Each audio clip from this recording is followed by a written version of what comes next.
This is 5 on your side at 4. Focused on you. Right now at 4, it's officially summer in the bi-state. The solstice hit about 10 minutes ago, marking the longest day of the year in the northern hemisphere. Many in St. Louis already feeling the effects of the summer heat. Thanks for being here at 4. I'm Kay Quinn. Brent Solomon is on assignment today. These hot and humid temperatures will continue to rise as we head into the weekend. Weather First meteorologist Jim Castillo in for Scott Connell. Jim, just how high will temperatures go? Well, over the next couple of days, Kay, we're going to get even hotter. So today I've noticed so far 93, but that dew point is lower. So it's about 60 right now, that dew point, and we've seen it about 70 over the past couple of days.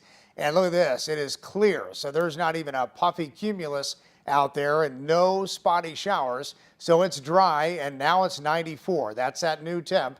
And notice that dew point, 61. So humidity is at a very comfortable level. Even though it's hot, it's comfortable at 33%. South-southwest wind, even a little bit of a breeze out there at 11 miles an hour. Then you get to Farmington, Sullivan, and Rolla in the 80s right now. So even nicer south and west. And no rain anywhere near us. But look at the air quality alerts for southern Indiana. And then you have heat advisories and excessive heat warnings from Fort Wayne all the way into the northeast. We do not have that yet, but it is going to be hot. We'll detail all those numbers for you coming up in just a few minutes. All right, we'll see you then. Thank you, Jim. As we deal with this extreme heat, a local organization is urging people without air conditioning to take extra precautions. Right now, more than a dozen cooling centers are open in St. Louis. You can find them in libraries, churches, and community centers. Locations are North and South City and downtown St. Louis. Cool Down St. Louis gives out hundreds of AC units every year. They say the need is greater than ever before this year. We're ahead of this, trying to get the message out that being without a cooling system will put you in serious health dangers. And we're trying to avoid that this summer. When temperatures reach above 90 degrees for 3 days or more, St. Louis cooling centers will stay open from sunup to sundown.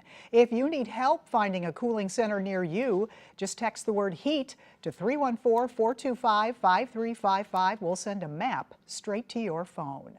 Tonight, we're learning more about a Eureka couple stabbed while traveling through Nebraska. A 22-year-old man is under arrest in the case. Our Justina Coronel spoke with the victim's daughter today and joins us in studio with more. Justina, what can you tell us? Okay, the Eureka couple, Gary and Mary Weaver, have been together for more than 40 years. The two were traveling through Nebraska in their RV camper when police say a man tried to rob them. 22-year-old James Thompson Jr. is charged with murder and armed attempted murder as well and armed robbery. Police say the couple was stabbed and the suspect fled the scene. 72-year-old Gary Weaver died, and now his wife Mary Weaver is in the hospital. Their daughter tells me Gary was an incredible father, grandfather, and husband. He also was a talented musician who loved to travel. I also spoke to one of his best friends. Gary Schoenberger said they've been friends for years, and the two played in a band together. I'm told they're all in shock that this could happen to the sweetest couple. They were two of the sweetest, gentlest souls you'd ever want to meet. I mean, if nobody deserves this, but if anybody didn't deserve it, it was certainly them. As far as the suspect, he had his initial court appearance this morning and being held without bond.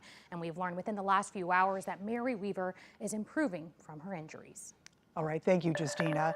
Now to a story we've been following since Tuesday. For the first time, we're hearing from the family injured in the police pursuit that ended at Goodfellow and Page in North St. Louis.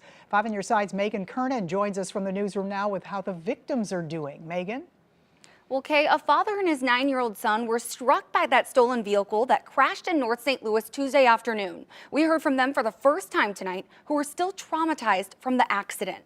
Demetrius Haynes Sr. and Jr. were on the way to their grandparents' house. Police say a man and a teenage boy sped through a red light at the intersection of Page and Goodfellow Boulevards, crashing into the father and son, totaling their car. The suspect died at the scene. The teenage passenger in the stolen car and the father and son in the other vehicle were all taken to the hospital. The father says his hand was broken, while his son is now in a neck brace. Both of them scarred from the crash physically and mentally. I just been going through a lot of pain, a lot of psychological trauma too, dealing with that. So is my son. So yeah, we just trying to get through that basic thing right there, like the mental and the pain I'm feeling in my legs and my back. The NAACP is addressing the deadly police pursuit. They issued this statement saying, quote, "We're all concerned about the avoidable dangers and mayhem inflicted on the innocent and the community, especially when the pursuit results in a crash, destruction of property, and or physical harm to individuals." And Kay, this afternoon, I spoke with St. Louis police about the crash. They say their officers did everything they could to stop a dangerous driver from creating an even more danger to our community. More of their response tonight at 6. All right, thank you, Megan. In just a couple of hours, the Francis Howell School Board will meet to consider several new proposals for the district. One involves a gender identity policy. The proposal would keep teachers and staff from discussing gender identity with students unless a parent allows it. Tonight is the proposal's first reading. The board is expected to vote next month. Tonight's meeting starts at 6:30. 5 on Your Side's Laura Barczewski will cover it. Look for her report tonight on 5 on Your Side at 10.